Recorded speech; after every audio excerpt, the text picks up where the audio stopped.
રાજા વિક્રમાદિત્ય વિશે તમે ઘણી વાર્તાઓ સાંભળી છે મિત્રો, પણ આજે હું જે કથા લઈને આવ્યો છું તે કદાચ તમે ક્યારેય નહીં સાંભળી હોય. આ વાર્તા રાજા વિક્રમાદિત્ય, અઘોર તાંત્રિક, નર પિચાસ અને મનુષ્યની જેમ બોલતા એક રહસ્યમય પોપટની છે.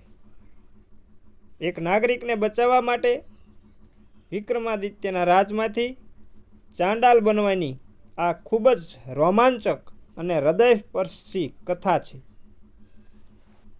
મિત્રો, કહેવાય છે કે જ્યારે ઉજ્જૈનના સિંહાસન પર રાજા વિક્રમાદિત્ય બિરાજમાન થયા ત્યારે ચારે બાજુ તેમના ન્યાયની ચર્ચાઓ થવા લાગી હતી. સાહેબ, વિક્રમાદિત્યના પ્રજાપ્રેમ અને ન્યાયથી ખુશ થઈને ઉજ્જૈનની પ્રજા ખૂબ જ ધામધૂમથી ઉત્સવ મનાવવા લાગી હતી. દૂર દૂરથી લોકો જાત જાતની વસ્તુઓ લઈને આવવા લાગ્યા અને ખુશી ખુશી રાજા વિક્રમાદિત્યને ભેટ ધરવા લાગ્યા. એટલે કે આપણે અત્યારે ગિફ્ટ કહેવી.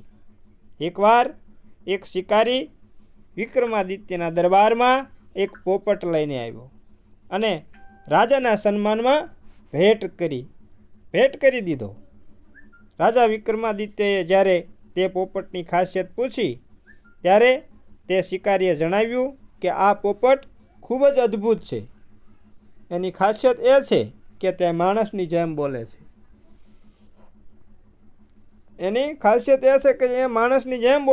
અને જે પણ બોલે છે તે એકદમ સાચું બોલે છે. પછી ભલે તે સત્ય ગમે તેવું કડવું કેમ ન હોય. રાજાએ તે શિકારીને કહ્યું કે જો આ પોપટ માણસની જેમ બોલે છે તો તેને કંઈક બોલવા કહો. જરા અમે પણ તેનો માનવીય અવાજ સાંભળીએ.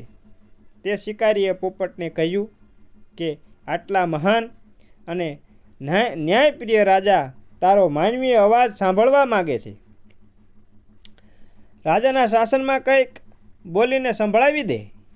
તે પોપટે કહ્યું કે હું ખોટી પ્રશંસા કરી શકતો નથી. જે રાજ્યની પ્રજા દુઃખી હોય તે રાજ્યનો રાજા ન્યાયપ્રિય અને મહાન કેવી રીતે હોઈ શકે? મિત્રો, આવું પોપટ બોલ્યો. એટલે રાજા વિક્રમાદિત્ય તો મહાન છે અને ન તો ન્યાયપ્રિય છે. રાજા વિક્રમ ન તો મહાન છે કે ન તો ન્યાયપ્રિય છે, તો પછી હું તેમની શાનમાં શું સંભળાવું? પોપટની વાત સાંભળીને દરબારમાં બેઠેલો દરેક શખ્સ સ્તબ્ધ થઈ ગયો અને શિકારી થરથર કાંપવા લાગ્યો. શિકારીએ ખીજાઈને તે પોપટને કહ્યું કે તું આ શું કહી રહ્યો છે, મૂર્ખ? રાજાના ન્યાય અને પ્રજાપ્રેમથી આ નગરનું બાળક પરિચિત છે. નગરનો દરેક વ્યક્તિ ખૂબ ખુશ છે અને તું કહે છે કે રાજા મહાન અને ન્યાયપ્રિય નથી? મિત્રો, પોપટે કહ્યું કે મેં જે કહ્યું છે જે સત્ય છે. જો સચ્ચાઈ કડવી લાગતી હોય તો એમાં મારો શું દોષ? મારો શું વાંક? રાજા વિક્રમાદિત્યે તે પોપટને કહ્યું કે અમે તારા કડવા સત્યનું સન્માન કરીએ છીએ, પરંતુ આખા નગરમાં તો પ્રજા ખુશીથી ઉત્સવ મનાવી રહી છે, તો પછી કોઈ દુઃખી કેવી રીતે હોઈ શકે? મિત્રો, પોપટે કહ્યું કે હે રાજન, જો નગરમાં દરેક વ્યક્તિ સુખી છે તો પછી પેલી વૃદ્ધ સ્ત્રી દરરોજ અડધી રાત્રે નગરની દક્ષિણ દિશાવાળા જંગલમાં વડના ઝાડ નીચે બેસીને કેમ રડે છે?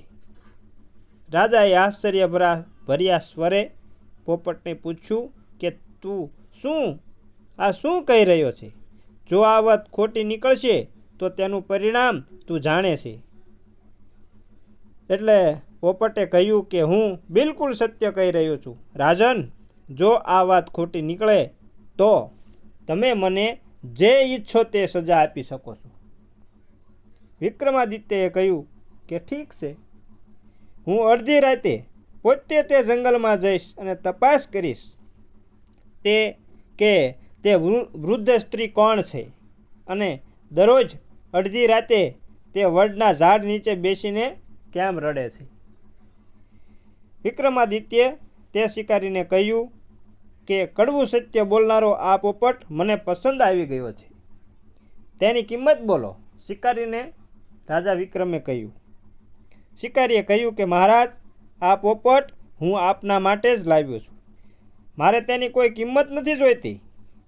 તમે તેને એમ જ રાખી લો, એટલે એમનામ રાખી લો, મફતમાં રાખી લો. ત્યારે પોપટ બોલી ઉઠ્યું કે મહારાજ, જો તમે ઈચ્છો છો કે હું તમારા રાજમહેલમાં રહું તો તમારે મારી 2 શરતો માનવી પડશે. રાજાએ જ્યારે તે 2 શરતો વિશે પૂછ્યું ત્યારે પોપટે કહ્યું કે પહેલી શરત એ છે કે તમે અને તમારા દરબારમાં હાજર રહેલા તમામ લોકો મારા વિશે કોઈને પણ જણાવશો નહીં. અને બીજી શરત એ છે કે તમે હંમેશા મારી રક્ષા કરશો અને ક્યારેય મને કોઈ સંકટમાં મૂકશો નહીં. આવું પોપટે વિક્રમ રાજાને કહ્યું. એટલે વિક્રમાદિત્યએ પોપટની બંને શરતો માની લીધી અને શિકારી ના પાડવા છતાં તેને પુષ્કળ ધન આપી અને વિદાય કર્યો. મિત્રો, અડધી રાતના સમયે રાજા વિક્રમ એટલે કે વિક્રમાદિત્ય નગરની દક્ષિણ દિશાવાળા જંગલ તરફ એકલા નીકળી પડ્યા. જંગલમાં જ્યારે પહોંચ્યા ત્યારે જોયું કે એક વિશાળ વડના ઝાડ નીચે એક વૃદ્ધ સ્ત્રી બેસીને રડી રહી હતી. રાજાએ તે મહિલાને તેનો પરિચય અને રડવાનું કારણ પૂછ્યું તો તે મહિલાએ કોઈ ઉત્તર આપ્યો નહીં અને તે રડતી રહી. એટલે રાજા વિક્રમાદિત્યએ ફરીથી તે જ પ્રશ્ન કર્યો. ત્યારે તે મહિલાએ રુદનભર્યા સ્વરે રોતા રોતા કહ્યું કે મહારાજ, તમે દક્ષિણ દિશા તરફ આગળ વધતા જાઓ, તમને તમારા પ્રશ્નોના ઉત્તર મળી જશે. મિત્રો, રાજાએ પૂછ્યું કે વાત શું છે? મારા પ્રશ્નનો ઉત્તર તું પોતે કેમ નથી આપતી? તે મહિલાએ કહ્યું કે હું તમને કંઈ જણાવી શકું તેમ નથી, અને જો તમારે તમારા પ્રશ્નના ઉત્તર જોઈતા હોય તો દક્ષિણ દિશા તરફ આગળ વધતા રહો. દક્ષિણ દિશા તરફ વધતા જાઓ. આ સાંભળીને રાજાને મોટું આશ્ચર્ય થયું, પરંતુ તેમને પોતાના પ્રશ્નોના ઉત્તર જોઈતા હતા. તેથી વિલંબ કર્યા વગર જ તેઓ દક્ષિણ દિશા તરફ ચાલવા લાગ્યા. થોડીક વાર ચાલ્યા પછી રાજા એક શમશાનમાં પહોંચી ગયા. અને શમશાનમાં પહોંચ્યા ત્યાં તો તેમણે જોયું કે એક વૃદ્ધ માણસ ચિતા પર લાકડા ગોઠવી રહ્યો હતો. રાજાએ ચારે બાજુ નજર દોડાવી તો બધે સૂમસામ નજરે પડતું હતું, કોઈ દેખાતું ન હતું. ત્યાં ન તો કોઈ બીજો માણસ હતો કે ન તો કોઈનું શબ હતું. રાજાએ તે વૃદ્ધ વ્યક્તિને પૂછ્યું, એટલે કે વૃદ્ધ માણસને પૂછ્યું કે તમે કોણ છો? તમે અહીં શું કરો છો? અહીં કોઈ બીજું દેખાતું નથી, તો પછી અડધી રાતે આ ચિતા કોના માટે તૈયાર કરી રહ્યા છો? એટલે તે વૃદ્ધ માણસે રાજાના સવાલનો કોઈ જવાબ આપ્યો નહીં અને ચૂપચાપ એ ચિતા ગોઠવતો રહ્યો. આ વૃદ્ધ માણસ. રાજાએ ફરીથી એ જ સવાલ કર્યો. ત્યારે વૃદ્ધ માણસે કહ્યું કે હે રાજન, તમે દક્ષિણ દિશા તરફ જાઓ, તમને તમારા પ્રશ્નોના ઉત્તર મળી જશે. આવું વૃદ્ધ માણસે વિક્રમ રાજાને કહ્યું. એટલે ઝાડ નીચે બેસીને રડતી પેલી વૃદ્ધ સ્ત્રી આ વૃદ્ધ વ્યક્તિનો એક જ જેવો જવાબ સાંભળીને રાજા હેરાન થઈ ગયા, કારણ કે બંનેના જવાબ એક સરખા હતા કે આગળ વધો તો તમને તમારા સવાલનો જવાબ આપોઆપ મળી જશે. રાજાના મનમાં અનેક સવાલો ઉઠવા લાગ્યા અને તેના જવાબો મેળવવાની જિજ્ઞાસા વધતી ગઈ. તેથી રાજા વિક્રમાદિત્ય તરત જ ત્યાંથી દક્ષિણ દિશા તરફ આગળ વધ્યા. મિત્રો, થોડી વાર ચાલ્યા પછી રાજા એક નદી કિનારે પહોંચ્યા. રાજાએ જોયું કે એક નવયુવાન છોકરો કપાલ ક્રિયા એટલે કે દાહ સંસ્કાર પહેલાં ચિતાની ચારે બાજુ પરિક્રમા કરવા માટે માટલામાં પાણી ભરી રહ્યો હતો. આ દ્રશ્ય જોઈ રાજા વિક્રમાદિત્ય અતિ આશ્ચર્યચકિત થયા, અચંબિત થઈ ગયા. તેમને નવાઈ લાગી અને તેમણે તે યુવાનને પૂછ્યું કે આ વેરાનમાં ન તો કોઈ ચિતા છે કે ન તો છપ, તો પછી કપાલ ક્રિયાના માટલામાં પાણી શા માટે ભરે છે?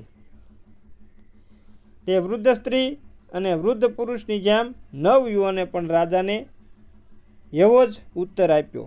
કોઈ ઉત્તર આપ્યો નહીં અને ચૂપચાપ પાણી ભરતો રહ્યો. રાજાએ જ્યારે ફરીથી તે જ પ્રશ્ન પૂછ્યો ત્યારે તે નવયુવાને પણ રાજાને દક્ષિણ દિશામાં જવાનું કહ્યું, દક્ષિણ દિશા તરફ આગળ વધવાનું કહ્યું. એને કોઈ ઉત્તર આપ્યો નહીં. આ સાંભળીને વિક્રમાદિત્ય ધીરજ ખોઈ બેઠા અને ગુસ્સામાં તલવાર કાઢીને બરાડ્યા કે આ શું થઈ રહ્યું છે? જેને પૂછું તે કંઈ કહેતું નથી અને માત્ર દક્ષિણ દિશામાં જવાનું કહે છે. કોણ છો તમે લોકો? અને દક્ષિણમાં એવું શું છે? સાચું બોલો, નહીતર કઠોર દંડ દઈશ. તે નવયુવાને કટાક્ષમાં કહ્યું કે હે રાજન, તમે તમારી પ્રજાને દંડ આપી શકો છો, કારણ કે તમારાથી તમારી પ્રજાની રક્ષા તો થઈ શકતી નથી. જાઓ રાજન, તમારા નગર પાછા ફરી જાઓ. તમે પાછા ઘરે વ્યા જાઓ. તમે તમારા રાજમાં વ્યા જાઓ અને તમારી પ્રજા સાથે ઉત્સવ મનાવો. અમને અમારા હાલ પર છોડી દો. તે નવયુવાનના રુદનભર્યા અવાજે રાજા વિક્રમાદિત્યના અંતર આત્માને હચમચાવી દીધો અને તેઓ વિચારમાં પડી ગયા કે આ લોકો કોણ છે અને તેમની સાથે શું ખોટું થયું છે. આ જ સવાલોએ રાજાને દક્ષિણ દિશામાં જવા વિવશ કર્યા અને તેઓ ચૂપચાપ આગળ વધવા લાગ્યા. થોડી વાર ચાલ્યા પછી રાજા બીજા એક શમશાનમાં પહોંચ્યા, જ્યાં એક વિશાળ સૂકું ખીજડાનું એટલે ચિતવનનું ઝાડ હતું, જે અત્યંત ડરામણું લાગતું હતું. તે ઝાડ નીચે જમીન પર એક માણસનું સફેદ ચાદરથી ઢાંકેલું હતું. રાજાએ ચારે બાજુ જોયું પણ ત્યાં કોઈ નહોતું.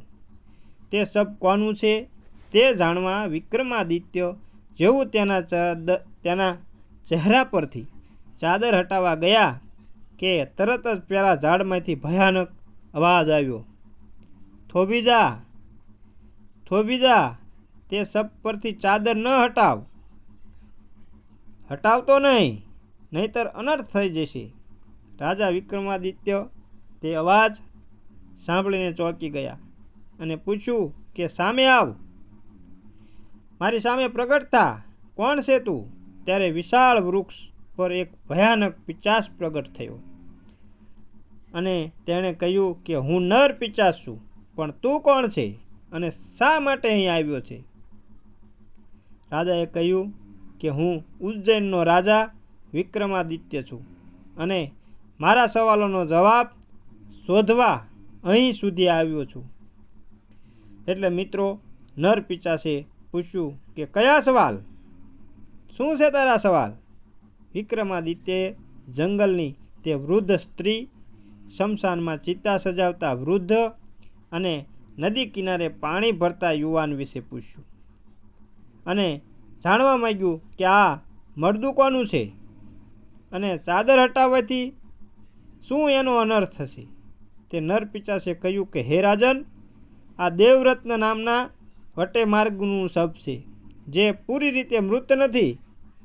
એક અઘોર તાંત્રિકે તેને મંત્રના પ્રકોપથી અર્ધમૃત કરી રાખ્યો છે. પણ જો તું ચાદર હટાવીશ તો આ અર્ધમૃત માણસ કાયમ માટે મરી જશે. પેલી રડતી સ્ત્રી આની માતા છે, ચિતા સજાવતો વૃદ્ધ આનો પિતા છે અને પાણી ભરતો યુવાન આનો નાનો ભાઈ છે. તે ત્રણેય આવું એટલા માટે કરે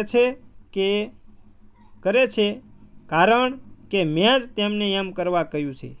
વિક્રમાદિત્યે પૂછ્યું કે તે તાંત્રિક આને અર્ધમૃત કેમ બનાવ્યો છે અને તે ત્રણેયને આવું કામ કેમ સોંપ્યું છે?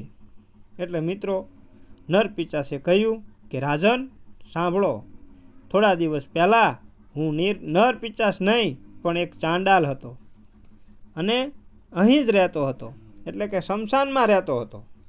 એક દિવસ તે તાંત્રિક અહીં આવ્યો અને તેની સાથે એક રહસ્યમય બોલતો પોપટ લાવ્યો હતો. તાંત્રિકે તે પોપટ મને સોંપ્યો અને પોતે ચિતાની ભસ્મ લેવા ગયો. મેં વિચાર્યું કે પોપટ તો પાંજરામાં કેદ છે, ક્યાં જવાનો હતો? તેથી હું એને ઝાડ નીચે મૂકી કોઈ કામ માટે ગયો. તો રાજન, એટલામાં આ દેવરત્ન ત્યાંથી પસાર થયો અને પોપટની વિનંતીથી તેને આઝાદ કરી દીધો. તાંત્રિકે આ જોયું અને ગુસ્સામાં દેવરત્નને અર્ધમૃત બનાવી દીધો અને મને પણ નરપિશાચ બનાવી દીધો. રાજન, તાંત્રિકે કહ્યું કે જ્યાં સુધી તે પોપટ શોધીને નહીં લાવે ત્યાં સુધી તારે નરપિશાચ રહેવું પડશે. મેં ગુસ્સામાં દેવરત્નના પરિવારને બોલાવ્યો અને પોપટ શોધવાની જવાબદારી તેમને સોંપી. રાજન, અને મેં કહ્યું કે જો અમાસ સુધીમાં પોપટ નહીં મળે તો તમારો પુત્ર કાયમ માટે મૃત્યુ પામશે અને ત્યાં સુધી તમારે ચાંડાલના કામ કરવા પડશે. તેથી તેઓ દિવસભર પોપટ શોધે છે અને રાત્રે શમશાનમાં મારું કામ કરે છે અને તે સ્ત્રી કોઈને ખબર ન પડે તે રીતે જંગલમાં રડે છે. મિત્રો, આ સાંભળી વિક્રમાદિત્ય પોતે હેરાન થઈ ગયા અને પિશાચને ફિટકાર આપ્યો કે તારી ભૂલની સજા તું આ નિર્દોષોને કેમ આપી રહ્યો છે? પિશાચે કહ્યું કે રાજન સાંભળો, જો તમે ઈચ્છો તો તેમની મદદ કરી શકો છો. ત્યારે રાજાને યાદ આવ્યું કે શિકારીએ આપેલો પોપટ જ તે પોપટ છે, પણ તેમણે પોપટને રક્ષાનું વચન આપ્યું હતું, તેથી તેઓ કશું બોલ્યા નહીં. રાજાએ પિશાચને વિનંતી કરી કે દેવરત્નને ચેતનામાં લાવી દો જેથી તેના મા બાપનું દુઃખ ઓછું થાય. પણ પિશાચે કહ્યું કે બધું તે તાંત્રિકના હાથમાં છે. રાજા તે અઘોર તાંત્રિકના કિલ્લા પર પહોંચ્યા, જ્યાં ચારે બાજુ નર કંકાલ અને તંત્ર મંત્રોનો સામાન હતો. ત્યાં પાંજરામાં ઘણા પોપટ હતા. એક પોપટ રાજાને જોઈને પાંખો ફફડાવા લાગ્યો. તેની આંખોમાં આંસુ હતા. રાજાને લાગ્યું કે આ તે જ પોપટ છે, પણ તે પોપટ તો મહેલમાં સુરક્ષિત હતો. રાજા આગળ વધ્યા અને જોયું કે તાંત્રિક ઝાડ પર ઊંધો લટકી મંત્ર સાધના કરતો હતો. મિત્રો, તાંત્રિકે જાગૃત થઈને રાજાને પૂછ્યું, ત્યારે રાજાએ દેવરત્નને મુક્ત કરવાની વાત કરી. એટલે તાંત્રિકે કહ્યું કે શરત મુજબ અમાસ પહેલાં તે બોલતો પોપટ લાવી આપો તો જ હું એને મુક્ત કરીશ. આવું રાજા વિક્રમને તાંત્રિકે કહ્યું. એટલે રાજા પોતાના રાજ્યમાં પાછા ફર્યા અને વિચારવા લાગ્યા કે પોપટને રક્ષાનું વચન આપ્યું છે, પણ બીજી બાજુ એક નિર્દોષ પ્રજાજનનો જીવ છે. અંતે રાજાએ પોપટ પાસે જઈને બધી વાત કરી અને તેને તાંત્રિકને સોંપવાનો નિર્ણય કર્યો. પોપટે રાજાને વચનની યાદ અપાવી ત્યારે રાજાએ કહ્યું કે તે પણ બધી વાત છુપાવી હતી. જો તે મહિલાના દુઃખનું કારણ પહેલાં જણાવ્યું હોત તો હું વચન ન આપત. પરંતુ પોપટે કહ્યું કે મને તે વટ્ટે માર્ગુ અને સ્ત્રી વિશેની આટલી ભયાનક હકીકત ખબર નહોતી. હવે જો મારા જવાથી તે નિર્દોષનો જીવ બચતો હોય તો હું તાંત્રિક પાસે જવા માટે તૈયાર છું. પરંતુ હે રાજન, મારી આપને વિનંતી છે કે આપના તે વૃદ્ધ મહિલા પાસે જવાથી લઈને તે અઘોર તાંત્રિક પાસે જવા સુધીની યાત્રામાં આપની સાથે શું શું શું થયું અને આપે શું શું જોયું તે આખો વૃત્તાંત મને એકવાર સંભળાવી દો. આવું પોપટ રાજા વિક્રમને કહેવા લાગ્યો. એટલે રાજા વિક્રમાદિત્યે તે પોપટને શરૂઆતથી લઈને અંત સુધીનો પોતાનો આખો પ્રવાસ વૃત્તાંત અતથી ઇતિ સુધી સંભળાવી દીધો. મિત્રો, પોપટે રાજાની વાત ખૂબ ધ્યાનથી સાંભળી અને પછી કહ્યું કે હે રાજન, તે આખી યાત્રા દરમિયાન આપની સાથે 3 વિચિત્ર ઘટનાઓ ઘટી છે. શું આપે તેના પર ધ્યાન આપ્યું? વિક્રમાદિત્યે કહ્યું કે તે યાત્રા દરમિયાન ઘટેલી તમામ ઘટનાઓ જ વિચિત્ર છે. તું કઈ 3 વિચિત્ર ઘટનાઓની વાત કરી રહ્યો છે? આવું પોપટને રાજા વિક્રમાદિત્યે કહ્યું. પોપટે કહ્યું કે પહેલી વિચિત્ર ઘટના એ છે કે જ્યારે આપે તે સીતવનના વૃક્ષ નીચે પડેલા દેવરત્નના અર્ધમૃત શરીર પરથી ચાદર હટાવીને તેને જોવાની કોશિશ કરી તો તે નર પિચાસે આપને તેનો ચહેરો જોતા કેમ રોકી દીધા. બીજી વિચિત્ર ઘટના એ છે કે તે અઘોર તાંત્રિકના ખંડેરમાં તે પોપટ આપને જોઈને કેમ રડવા લાગ્યો અને પોતાની પાંખો કેમ ફફડાવા લાગ્યો. અને ત્રીજી વિચિત્ર ઘટના એ છે કે જ્યારે આપે તે અઘોર તાંત્રિકને દેવરત્નના અર્ધમૃત શરીર પરથી તંત્ર મંત્ર હટાવવા માટે કહ્યું તો તે તાંત્રિક કેમ ચોંકી ગયો અને પછી થોડીવાર માટે કયા વિચારમાં પડી ગયો? શું આ 3 વિચિત્ર ઘટનાઓ પરથી આપને કંઈ સમજાયું? પોપટ આવું વિક્રમ રાજાને કહે છે. કંઈ સમજાયું નહીં? રાજા વિક્રમાદિત્યે કહ્યું કે મને તો આ 3 ઘટનાઓ પરથી કંઈ સમજાતું નથી. તને શું સમજાય છે તે જરા મને જણાવ. એટલે કે જરા જણાવ, મને વાત કર. એટલે પોપટે કહ્યું કે હે રાજન, તે અઘોર તાંત્રિક અને પેલો નર પિચાસ આપનાથી ચોક્કસ કહીને કહી છુપાવી રહ્યા છે.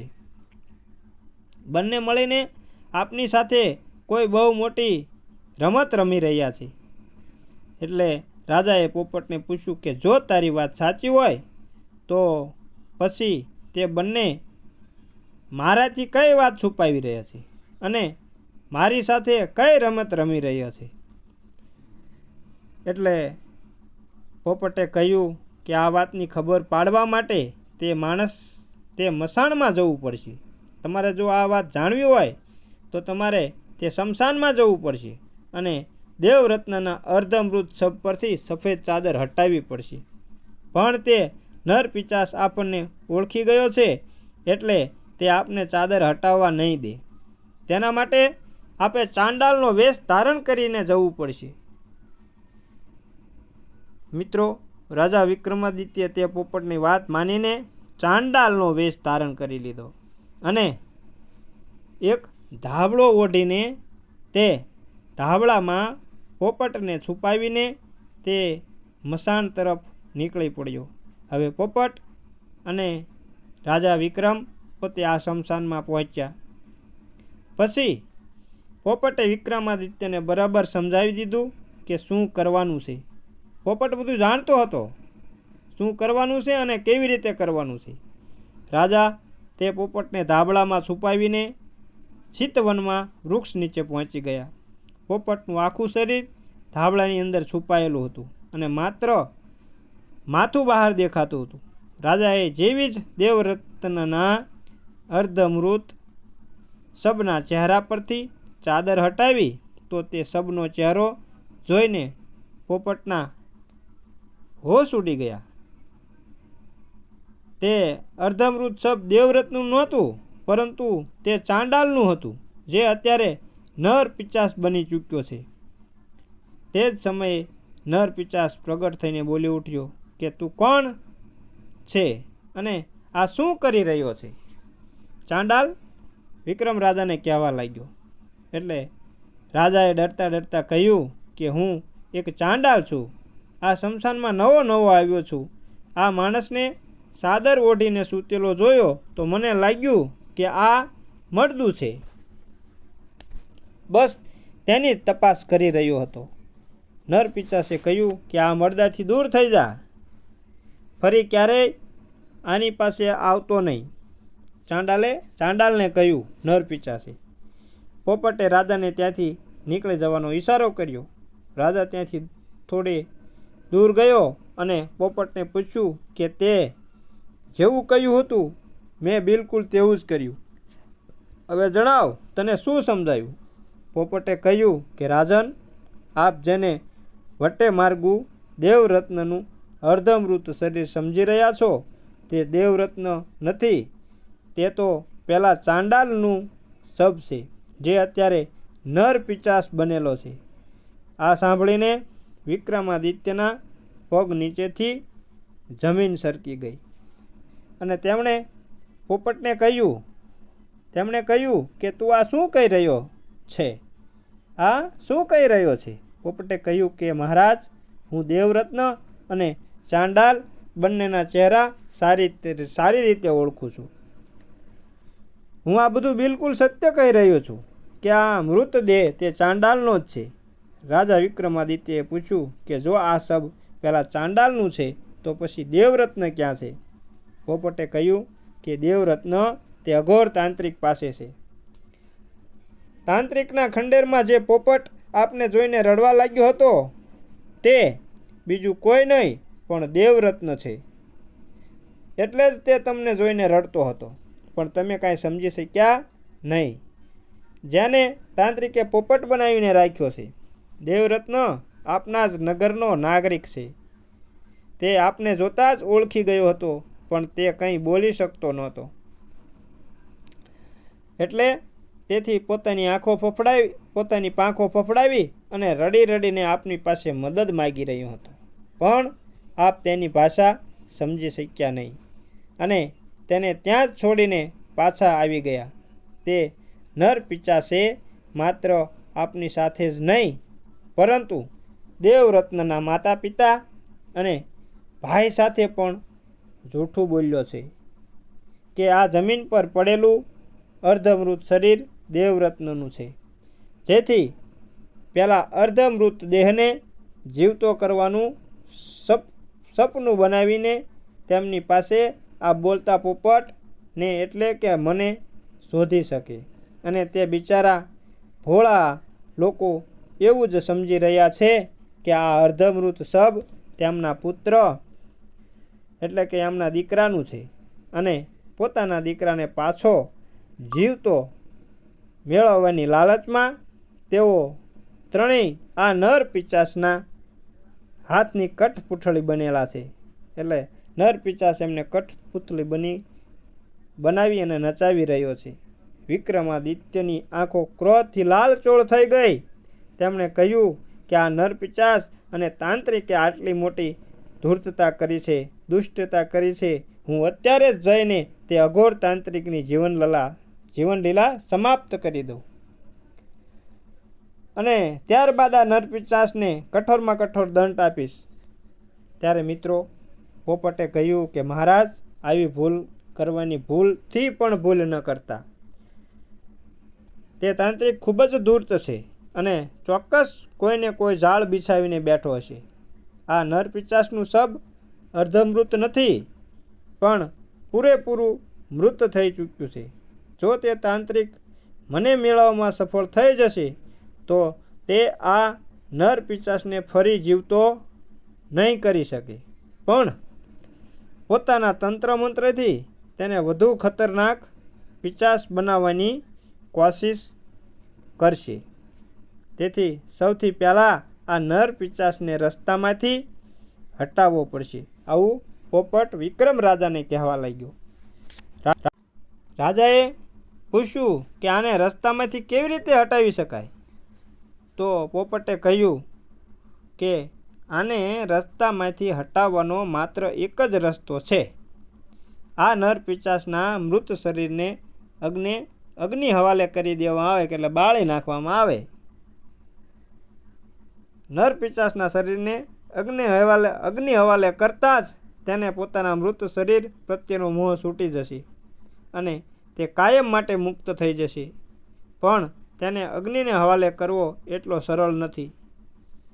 પોપટ વિક્રમ રાજાને કહેવા લાગ્યો, પેલો નર પિચાસ આવું કરવા નહીં દે. ખૂબ જ સાવધાની અને સ્ફૂર્તિથી તે નર પિચાસના સબ પર ઘી, તેલ અને અગ્નિ એક સાથે નાખવા પડશે, ત્યારે જ આપણે સફળ થઈ શકીશું, નહીંતર આપણે આમાં સફળ થઈશું નહીં. આવું પોપટ રાજા વિક્રમને કહેવા લાગ્યો. એટલે મિત્રો, રાજા વિક્રમાદિત્ય પાછા પોતાના મહેલે આવ્યા, એટલે પોતાના રાજમાં આવ્યા, અને એક ઘડામાં ઘી અને તેલ રાખ્યું અને બીજા ઘડામાં અગ્નિના તણખા ભર્યા, અને તે જ ચાંડાલના વેશમાં પોપટની સાથે પહેલાં શમશાનમાં પહોંચ્યા. અને જેવા શમશાનમાં પહોંચીને રાજા ખૂબ જ સાવધાની અને ચાલાકીથી બંને ઘડા લઈ અને નર પિશાચના શબ પાસે ગયા, અને એક સાથે બંને ઘડા તેના શબ પર ઠાલવી દીધા. નર પિશાચનું શબ ધક ધક કરીને સળગવા લાગ્યું, અને પોતાનું મૃત શરીર અચાનક સળગતું જોઈને નર પિશાચ ચીસ પાડવા લાગ્યો, અને થોડી જ વારમાં હંમેશ માટે શાંત થઈ ગયો. આમ નર પિશાચનો મોક્ષ થઈ ગયો. નર પિશાચને રસ્તામાંથી હટાવ્યો. વિક્રમ રાજાએ હટાવી દીધો પોપટના કહેવાથી. એટલે વિક્રમાદિત્ય દેવરત્નને તે અઘોર તાંત્રિકની ચુંગલમાંથી આઝાદ કરવા માટે તત્પર થઈ ઉઠ્યા. રાજા વિક્રમાદિત્ય પોપટને કહ્યું કે તું તે તાંત્રિક પાસે જવા નહોતો માંગતો ને, તો ઠીક છે, તું પાછો મહેલમાં જતો રહી. માંડ માંડ તું તે તાંત્રિકના પંજામાંથી આઝાદ થયો છે, એટલે હું ફરી તને તેની મુસીબતમાં ફસાવા નહીં દઉં, એની જાળમાં ફસાવા નહીં દઉં, એની કેદમાં તને નહીં રહેવા દઉં. દેવરત્નને આઝાદ કરવા માટે ભલે મારો જીવ આપવો પડે, પણ હું એકલો જ તેને અઘોર તાંત્રિક પાસે જઈશ. પોપટે કહ્યું કે હે રાજન, જે માણસે મને તાંત્રિકની કેદમાંથી આઝાદ કર્યો હતો, તે આજે પોતે મારા કારણે તાંત્રિકની કેદમાં ફસાયેલો છે. જ્યાં સુધી હું તે માણસને તાંત્રિકની ચુંગલમાંથી આઝાદ નહીં થાય, એને ચુંગલમાંથી આઝાદ નહીં કરાવું, ત્યાં સુધી મને ચેન નહીં પડે. હું પણ તમારી સાથે તે તાંત્રિક પાસે આવીશ. રાજન, મહેરબાની કરી મને ના પાડશો નહીં. રાજાએ પોપટની વાત માની લીધી. તેને પોતાની સાથે લઈને પહેલાં અઘોર તાંત્રિકના કિલ્લા તરફ બંને નીકળી પડ્યા. અને બંને કિલ્લામાં પ્રવેશતા પહેલાં પોપટે રાજાને કહ્યું કે તે તાંત્રિક બહુ દૂર છે, અને બહુ મંત્રતંત્ર વિદ્યા જાણવાવાળો છે. તેના ઉપર બિલકુલ વિશ્વાસ લાયક નથી. તે મને તો કેદ કરશે જ, પણ સાથે સાથે આપને પણ કેદ કરીને પોપટ બનાવવાની કોશિશ કરશે. તે ખંડેરમાં એક એવો ખંડ છે જેના બરાબર વચ્ચે જમીન પર એક નાનું પાંજરું રાખેલું હશે. આવું પોપટે રાજા વિક્રમને કહ્યું, અને તેની બરાબર ઉપર તંત્ર મંત્રથી સિદ્ધ કરેલું એક મોટું પાંજરું લટકી રહ્યું છે.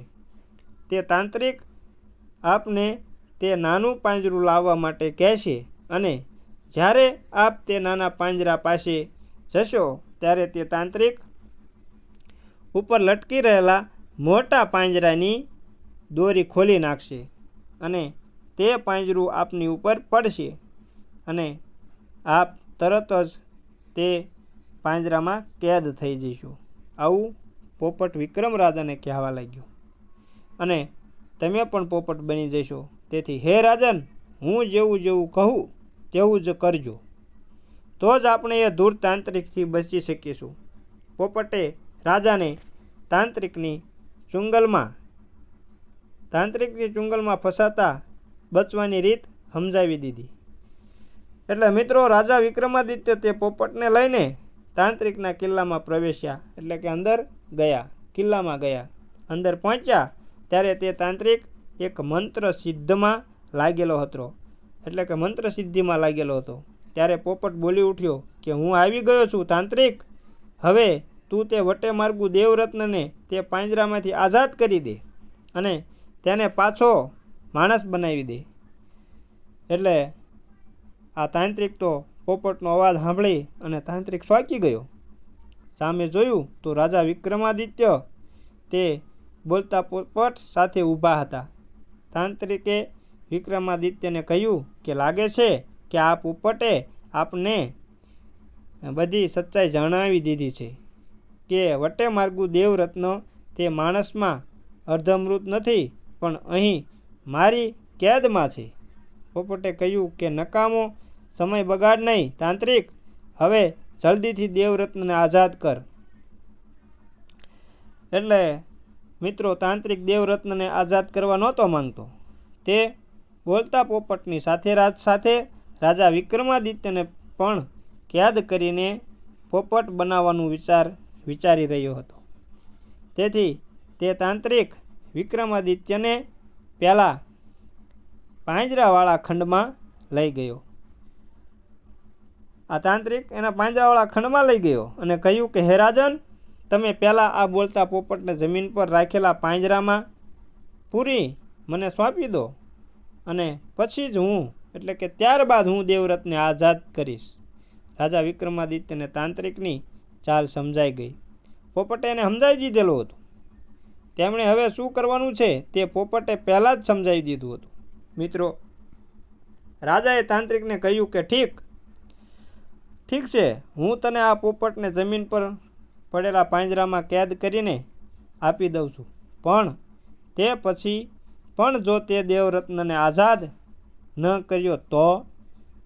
ત્યારે તાંત્રિકે કહ્યું કે જો હું આઝાદ ના કરું તો તમે પોતે જ તેને આઝાદ કરી દેજો. તે પાંજરામાંથી બહાર આવતા જ જાતે માણસ બની જશે. રાજા તાંત્રિકની વાત માની ગયો અને જમીન પર રાખેલા પાંજરા તરફ આગળ વધવા લાગ્યો. રાજા પાંજરા પાસે પહોંચ્યા કે તરત જ તાંત્રિકે વિચાર્યું કે ઉપર લટકેલા મોટા પાંજરાની દોરી ખોલી નાખું, જેથી કરી રાજા તેમના કેદ થઈને પોપટ બની જાય. આવું વિચારીને તાંત્રિક જેવો જ દોરી ખોલવા માટે આગળ વધ્યો કે તરત જ વિક્રમાદિત્ય જાણી જોઈને ધડામ દઈને જમીન પર પડી ગયા અને બેહોશ હોવાનો અભિનય કરવા લાગ્યા. એટલે કે તે બેભાન થઈ ગયા હોય એવો અભિનય કરવા લાગ્યા. પોપટ જોર જોરથી બૂમો પાડવા લાગ્યો કે રાજા બેહોશ થઈ ગયા, રાજા બેહોશ થઈ ગયા. આ જોઈને તાંત્રિક પહેલાં મોટા પાંજરાની દોરી ના ખોલી, કારણ કે તે મોટા પાંજરાની ખાસિયત એ હતી કે તેમાં એ જ વ્યક્તિ પોપટ બની શકતી હતી જે જીવિત હોય અને હોશમાં રહીને તે પાંજરામાં કેદમાં થાય. મરેલો કે બેહોશ માણસ તેમાં પોપટ બની શકે નહીં. તે તાંત્રિક રાજા પાસે ગયો અને તેમને હોશમાં લાવવાની કોશિશ કરવા લાગ્યો. ત્યારે જ રાજા તક જોઈને પૂરી સ્ફૂર્તિ સાથે ઊભો થયો અને પોતાની તલવાર ફેંકીને ઉપર લટકી રહેલા પાંજરાની દોરી કાપી નાખી. તાંત્રિક ત્યાંથી ખસી શકે તે પહેલાં જ પેલું પાંજરું તેની ઉપર પડ્યું અને તે અઘોર તાંત્રિક તે પાંજરામાં કેદ થઈ ગયો અને તરત જ પોપટ બની ગયો. રાજા વિક્રમાદિત્યએ બોલતા પોપટને પૂછ્યું કે આ અઘોર તાંત્રિકને કઈ સજા આપવી જોઈએ, શું સજા કરવી જોઈએ? તો તે પોપટે કહ્યું કે આને આ જ પાંજરામાં બંધ રહેવા દો અને એ જ આની સજા છે. મિત્રો, આમ કહીને પોપટ અને રાજા બંને દેવરત્ન પાસે ગયા અને તેના પાંજરાની સાથે સાથે ત્યાં કેદ રહેલા બીજા તમામ પોપટોના પાંજરાના દરવાજા ખોલી નાખ્યા. એટલે બધા જ પોપટો પાંજરામાંથી બહાર આવી ગયા અને ઉડી ગયા. દેવરત્ન પણ તે પાંજરામાંથી બહાર આવી ગયો અને પાછો માણસ બની ગયો. માણસ બનતા જ દેવરત્ન રાજા વિક્રમાદિત્યના શરણોમાં રડતો રડતો પડી ગયો અને દંડવત પ્રણામ કરી તે વિક્રમાદિત્યને તેને ગળે લગાવી લીધો અને તેને તથા પેલા બોલતા પોપટને લઈ સીધા તે માણસ મસાણમાં પહોંચ્યા, જ્યાં દેવરત્નના પિતા ચિતા સજાવી રહ્યા હતા. રાજાએ દેવરત્નને તેના પિતાને સોંપી દીધો અને બોલતા પોપટને લઈ તે પોતાની રાજધાની પરત ફર્યા. મિત્રો, આમ આ વાર્તા અહીં પૂરી થાય છે, સમાપ્ત થાય છે. જો અમારી વાર્તા સારી લાગી હોય તો અમારી ચેનલને લાઇક અને શેર કરજો અને સાથે સાથે કોમેન્ટમાં જય માતાજી લખવાનું ભૂલતા નહીં. અને જો ચેનલ પર નવા હોય તો હું તમને વિનંતી કરું છું, અનુરોધ કરું છું કે અમારી ચેનલને સબસ્ક્રાઈબ જરૂર કરી લેજો અને સાથે સાથે બેલ આઇકનને પણ દબાવી દેજો, જેથી કરી અમારી વાર્તાનું નોટિફિકેશન સૌથી પહેલાં તમને મળે અને તમને અમે આવી નવી નવી રસપ્રદ વાર્તાઓ પૂછતા રહીએ. જય માતાજી.